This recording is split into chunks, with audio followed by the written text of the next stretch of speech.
We decided to kick it up a notch with a ball pit. Yahoo! Yahoo is right. Let's rock.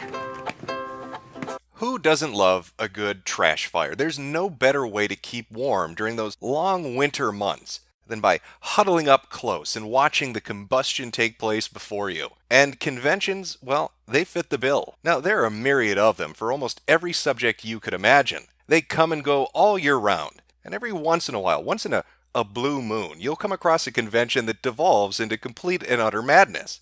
And that insanity could include a whole host of things, from furries throwing shit-filled nappies onto people's Subarus, to fat tumblerettes swimming in piss-filled ball pits. But it takes a special kind of retard, I'm talking special ed levels of stupid, to fuck a convention up before it even begins.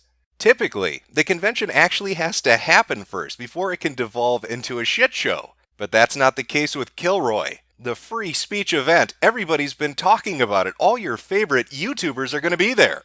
It sounds like a fantastic idea, and for a while it was a fantastic idea. Until the realization of what it was and what it would become started to fully hit people. The first cracks in the facade came from Tim Pool when on December 11th he tweeted this out to his followers. For those attending Kilroy in Phoenix this April, I am pulling out and will not be speaking any longer. Apologies to those looking to see me there. And he quickly followed this up with a little bit more of an explanation. They asked for a 16-month non-compete and a 3-year NDA. They were willing to negotiate on the non-compete, but not the non-disclosure agreement. They cited safety reasons for the 3-year NDA. Strange thing to ask, and I can't trust the reasoning for such an agreement. Now, Tim elaborated even more on this in a video he put up for the people that were coming to see him. I was asked to sign a 16-month non-compete agreement and a 3-year non-disclosure agreement in order to participate in this event. I find those contracts very strange. I have a speaking agent. I have numerous contracts through United Talent. I speak at events all the time. In fact, this week in New York, I'm speaking at an event on technology. This is not standard. This is not normal. And I was not given an adequate reason as to why any of these provisions, any of these agreements were asked to be signed. And Tim wasn't alone. Other people that were scheduled to speak said they had issues with the non-disclosure agreement as well. Thing's a farce. I mean, the majority of the headliners there, actually all of them have spoken in various locations before. Never in my life, I mean, I've been given contracts, but I've never been given an NDA non-compete that spans several years to a 100-mile radius. I mean, that's cuckoo banana cakes. Now, the big motivator for Tim as to why he put the tweets up and the video up was to explain to the people that might have pre-purchased tickets or donated money to come see him. He wanted to explain to them why he wasn't going to be there. People donated and were expecting to see me there. I'm obligated to inform them I will not be. People asked why I wasn't going, and I told them.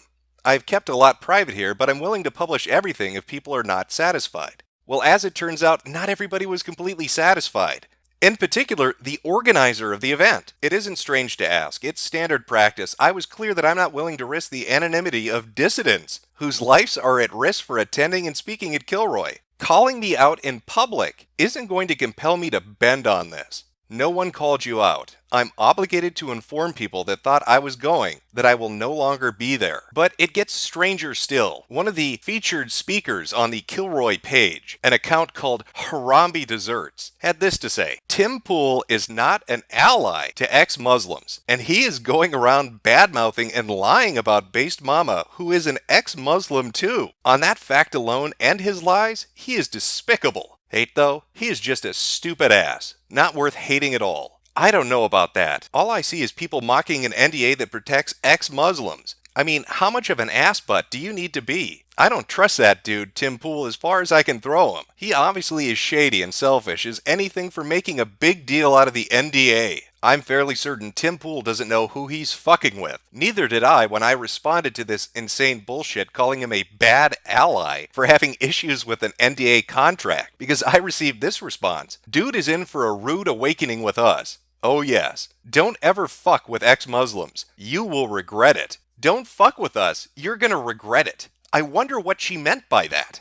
You leave us alone, we'll leave you alone. You fuck our shit up, we'll fuck your shit up until you can't fuck our shit up anymore. I'm a former Muslim, a former extremist, a former terrorist supporter. Well, these sound like some stable and well-adjusted individuals. I'm sure I'm just misreading that playful tweet as a threat. I can do a whole lot better for threats if you want. It can be a game. Well, I do love video games, so I couldn't pass that challenge up. And it looks like it was answered. Because yesterday, when I put up a tweet promoting this video and what the topic would be on, all of a sudden, from out of nowhere, a complete and utter coincidence, videos started getting flagged on my channel. That's rather strange. It's almost like somebody was attempting to shut the channel down so this video couldn't go up. But why would they do that? What would motivate them to want to shut this particular video down? Oh, maybe it has to do with the fact that Based Mama was a part of Trout's server, the server that was targeting people on the right side of politics. Could that have something to do with it? I mean, Based Mama was in there. She admits she was in there. I'm gonna let you know right now, I got invited in, and then I just never left. And good old Halal Desserts here, well, she was somewhat related to it as well. If you remember back when JF's video was flagged for playing audio that was leaked from the server Trout had, she tweeted this out. I have no idea what I flagged. I hope it was real juicy. Ah ha ha ha ha ha ha ha. So we have two individuals directly related to the Kilroy event, one of them the organizer of it, another her good friend and featured speaker at the event, both related to a server which was doing some rather underhanded things. And mysteriously, when I announce my videos coming out, I start getting videos flagged on my account. Really gets that fucking noggin jogging, doesn't it? But I guess I'm getting intellectually checkmated here. This is some 4D chess shit. I'm dealing with intellectual giants. Because my IQ is extremely high. It is extremely frustrating to not only be an intellectual anomaly myself, which I guess 140 is above average, whatever. Most well-known and credentialed scientists of this YouTube community. But apparently that enormous IQ, it just wasn't enough. People began to either pull out or they were pushed out of the event. The list is so goddamn long that you'd have a better chance naming the people that are still coming rather than the ones that dropped out. Tim Pool, Dave Cullen, Faith Goldie, James Alsep, Andrew Torba, Brittany Pettibone, Millennial Woes, Nick Monroe, Andy Worski and Chris, Peter Sweden, Baked Alaska, Lauren Southern. The names go on and on and on. But that's just petty ego. I mean, that's what Mundane Matt told me. These people are just too full of themselves. That's the issue. And then, of course, Sargon dropped out. I haven't been following the recent drama with Kilroy too closely, but I'm going to pull out of it anyway. It seems to be mismanaged. I put $250 into it, but I don't expect to get that back. Fucking Sargon of Akkad with his goddamn ego issues, huh, Matt? Oh, I'm sorry, what's that? Did you change your position all of a sudden? Matt, is Sargon being a drama whore for pulling out since you said this is mostly an ego thing? With Sargon, I'm not too sure. So would I do it? Would I do it? And I have Andy, come on. Andy, come on. Quick, somebody send this clip to V. He's always getting accused of being the Sargon of Akkad dick rider. It looks like he's got a little competition for the job. Well, goddamn, that's a lot of people getting kicked out or dropping out. But was it all because of contracts? Was it all because of the non-disclosure agreement and the non-compete that Faith Goldie and Tim Pool talked about? Well, no, there were a whole host of other issues. People were complaining that they weren't getting their emails answered. They were being ignored. We were getting ignored. A lot of the concerns were getting ignored until it was put in front of the public. I'm sorry. That's not a fair representation. They weren't being ignored. So I sent an email to Based Mama. I say, hey, some weird stuff is going on over there, y'all. What is going on? Oh, my buddy's getting disinvited. We can't talk about what we want to talk about. James now, his picture's gone. What's going on, guys? Fill us this in. And I get a response email that is completely blank from Base Mama's account. So what does that tell me? And I responded back to her. I said, hi, it's just so you know, I got a blank email. Don't know if you intended to write something in it, but indeed nothing showed up. But that can't be correct, because as you can hear from Sister Danger and Based Mama, the two people that are working on the event, they never forget to respond to an email. They're professionals. And I'm like, dude, I understand. You don't even have to tell me. I'm at that where, did I miss one? well, you know, you talk to me. I'm like maniacally checking to make sure I didn't accidentally not see somebody's email because I don't want to forget anybody. I agree. Like, I kind of have this general policy of always be the last person to respond, right? That way the ball is never left in your court as having been dropped or whatever. Like, always be the last person to respond. She left my email unanswered. Well, there's got to be more than just a few missed emails. Is there anything else going on? Like, say, being lied to about the panels you can do? I had pitched the idea for doing a panel on offensive comedy and where the line is and how we present ourselves online. Based Mama declined immediately. Well, there must be a good reason Andy Worski was told he couldn't do a panel on offensive comedy. Like, say, one of Based Mama's associates was already going to do it, and Andy can go fuck himself. Foxy here, who hasn't said shit about fuck this whole time, is going to be on the comedy panel and basically discuss like how, you know, the restriction of free speech in this offense culture is really kind of hampering comedy, where you can't be as free with it as you want to be. How's that dicking feel, Andy? Probably similar to what James Alsop got when he was bent over and hit with this gem. She said my speech on identitarianism was banned because it was a topic that she didn't want to bring up at the conference. This is, of course, contradicted by the fact that listed in the topic sheet she sent me was a speech called The History of Identitarianism in Ireland. I find it funny that there's been kerfuffle from the alt-right side because I won't entertain a panel on identitarian politics. I'll go ahead and tell you. Here's the reason why. And I told everybody this. We don't have time. We don't have the space. It's not on the agenda. Listed in the topic sheet she sent me was a speech called The History of Identitarianism in Ireland. It's just a kerfluffle. Come on. Everybody makes mistakes, and the super genius brain trust over here, they fucked up a little bit, but they're innocent fuck-ups. There's no ulterior motive behind any of it. It's not like this is one giant fucking scam that sucked in multiple groups of people. That would be ridiculous. I mean, listen to Andy. He came up with this idea at VidCon. It was our idea.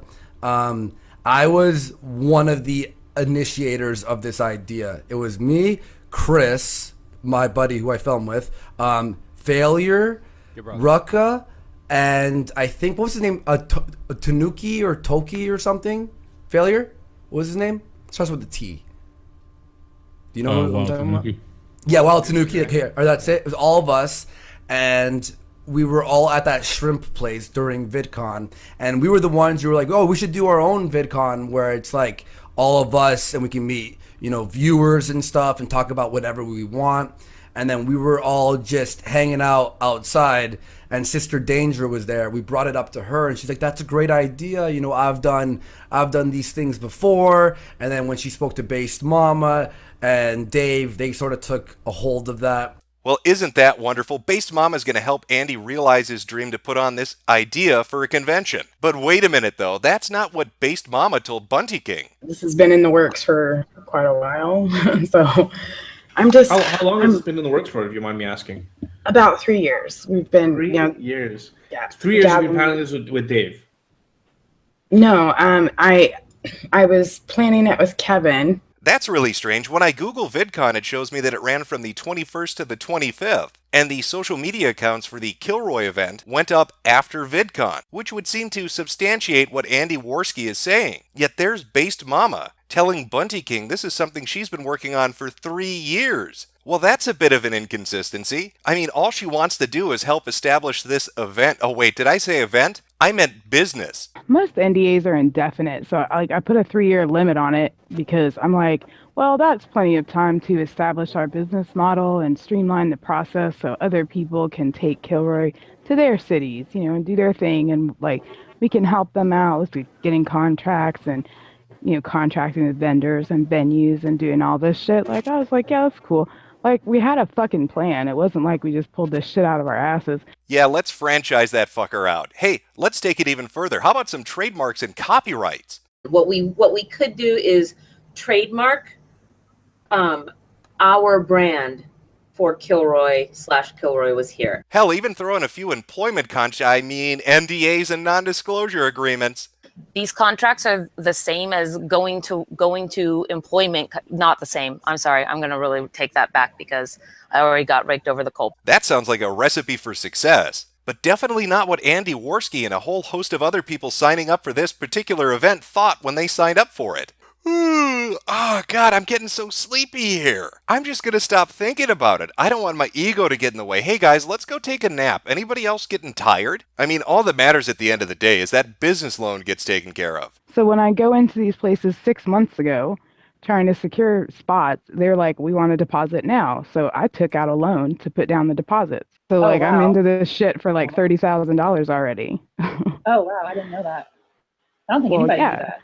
I must have misheard her. I could have sworn she just said that she took those loans out 6 months ago, which would have been in June, right after VidCon. No, clearly she meant 3 years ago. Fuck you, Andy Worski. You don't know what you're talking about. I know that look you're giving me. Take the fucking tinfoil hat off. These are all just amazing coincidences. You fucking conspiracy theorists with your crazy shit. I mean, sure, you could look at the timetable and draw some conclusions about what's really going on here and all the lies that we've heard, or all those other lies. Oh, did I mention all the other lies? Like the lies they told Tim Pool about the contract he was signing? And as I responded to their email, I told them it was insulting, to which they responded with an appeal to popularity. Everyone has signed this before you. That's a lie. A lot of the speakers didn't even know this agreement existed. No, they certainly did not sign this before me. Or the whole thing about having to remove people because there just wasn't enough room. I'm sorry, Baked Alaska, we need to trim the fat a little bit. It's too popping off in here for you to stick around. We got too many speakers showing up. And we still have approximately a week's worth of guests that we're going to continue to roll out, and we're still signing people, okay? Then we immediately took Baked Alaska off the website because we were already overbooked, okay? You are saying tomorrow you have a guest announcement. Yet when Baked Alaska, you said that there was a scheduling conflict. Yeah, you guys are overbooked. Already full. And now you're still adding people to the roster when you already told people that you were overbooked. No. That's not a good look. That was a lie that was caught in the very same fucking stream later on. And in other streams too. I'm sure he'll put together an email for you. Are all the panels already scheduled out with all the people that are coming, or? No, we intentionally left a good chunk open. It's so weird. It feels like everything about this event might be completely fucking fake. And it only gets worse if you look at the timetable. When Dave Cullen put up the initial fundraising video for the Kilroy event on November 16, it only took a matter of 3 weeks for them to hit the official goal of $85,000. That's fucking impressive. That is a lot of money. December 6th, we've raised all the money we need. And that's just the amount listed up on the website. We're not even talking about PayPal here. You can pledge anonymously without buying a ticket. You can give any amount that you want. It's not a big deal. Like, I gotta tell you, I appreciate everybody who's buying tickets, but I appreciate more people who can't be there that are still supporting it. Like, that, to me, that's so awesome. So you've got all these big YouTubers from a diverse group of people that are bringing in all this audience for you. And all these people are paying enormous amounts of money to meet people they want to see in real life. If you look at the rewards on the website, that's clearly listed. And yet, strangely, so very strangely, a majority of people start to run into issues. It starts with Baked Alaska, who was up on the website for a day or two, just long enough for his followers to donate money, but not long enough for him to figure out what the fuck is going on. Let me clue you in, Baked. You got used like a puppet. Just like everybody in this situation got fucked over. You've all been bamboozled. You are a nice shiny object to wave out in front of retards to get the money to come in. And then once the money came in, suddenly we have issues. Panels aren't showing up. Emails aren't going out. Ridiculous contracts are being forced on people. It's almost like they wanted to use YouTubers for marketing. This is a very important concern right here. Is a lot of the donations were made under the promise that under the promises that certain guests would be appearing, and you put the guest list up there, and people saw who was on that list and donated to see certain people. And then as people start pulling out, and as all these complications are happening, doesn't it seem like the donations and the event itself was made under a false promotion? I wanted to put people up for the crowdfunder that people kind of knew, like they could see them and knew who they were, just as part of the marketing. And then I didn't I didn't go out of my way to show that there were academics who were actually attending, that we're going to be talking about other things, not on YouTube, not internet celebrities or whatever. So we've got like a reward system in the works, and meeting up with people is going to be one of the rewards. So they could fund academics who weren't as popular. I'm trying to be amenable to them as much as I can, but they're not really that big, and they're not really that influential, especially when we're courting like academics, like actual academics, not pretend YouTube academics. Like, we're actually going for people who are actually like researching in these fields and making progress in these areas and actually like working for this. Well, don't make so them I'm not like super concerned about it, because that's, well, the problem is, like I said, I think the biggest mistake I made was not making it clear that this is not a YouTube convention. And a lot of, like, we can't list a lot of people that are on there that are very left-leaning because they're a fucking security risk. That's why I open called. I didn't want just people who are YouTube famous, internet famous. That doesn't mean anything. Well, the only thing that could make this shit show worse if there was a political angle on it. I mean, we fucked over YouTubers and bilked their audience for money. But could we fuck over political opponents just for the fun of it? Well, I think we could if we follow a few steps. And if you remember Trout server with all his magnificent 24-hour ops like Purple Starfish or whatever the fuck he called this dumb shit, Based Mama was in there. She was right in that fucking server, and in that server, there was a hit list. And surprisingly, a good amount of the people on that hit list were signed up to show up at the event. People like James Alsip, Baked Alaska, Lauren Southern. These people and their audiences donated money or bought tickets. They were used to help promote this. I wonder if she has any political opinions on these people. Okay, first of all, there's about 70% of the people on there that I don't politically align with, and there's a couple of them, I won't name names, that I actually do not like as a person. I think it'll be great to kind of bring social justice back to where it's supposed to fucking be. Yeah, I agree. Girl power. Let's bring social justice back to where it needs to be. Fuck those white nationalists. But don't fuck their money. We need their money. We have a $30,000 business loan to pay off and trademarks to apply for. Well, Jim, that doesn't prove any malice on her part. Well, as she said, she is Kilroy. Because at the end of the day, Kilroy is just me.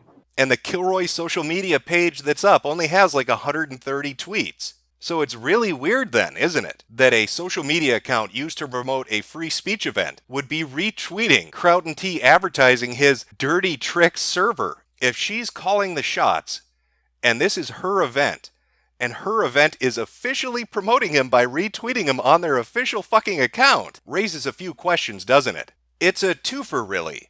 You get a bunch of gullible YouTubers to promote your event, which you let them think is actually their event, but you have no real intention of ever letting them show up and speak. Now, you go about this by a myriad of different ways, by making panels inaccessible, losing emails, creating contracts which are just purely ridiculous in the hopes that it will drive them away or anger them, to make room for all those top-tier intellectual academics that you've always dreamed of gathering together in one place to have 48 panels on Muslim this and Muslim that. And you also get to take all this money from right-wing sources which you disagree with, people you find abhorrent, and then basically just throw them off the website. Kick them off, remove their name, it doesn't matter, you've already got the cash. Sometime last week, I was dropped from the Kilroy speakers list without notice.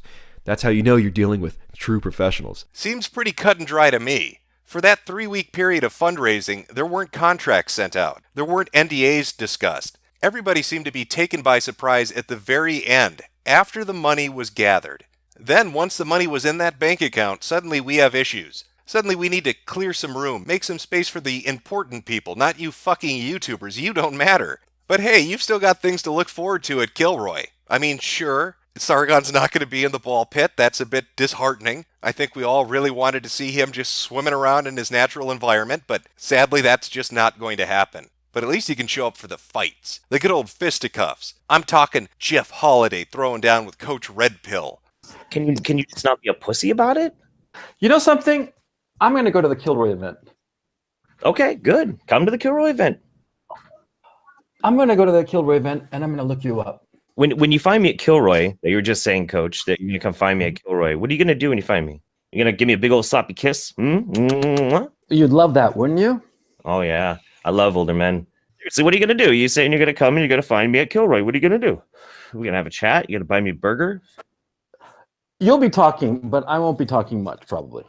Okay. So you're gonna patiently sit there and you're gonna listen and absorb everything that I have to say, and that'd be great. Cool. Sounds good. Is that it? That all you're gonna do when you come to Kilroy, man?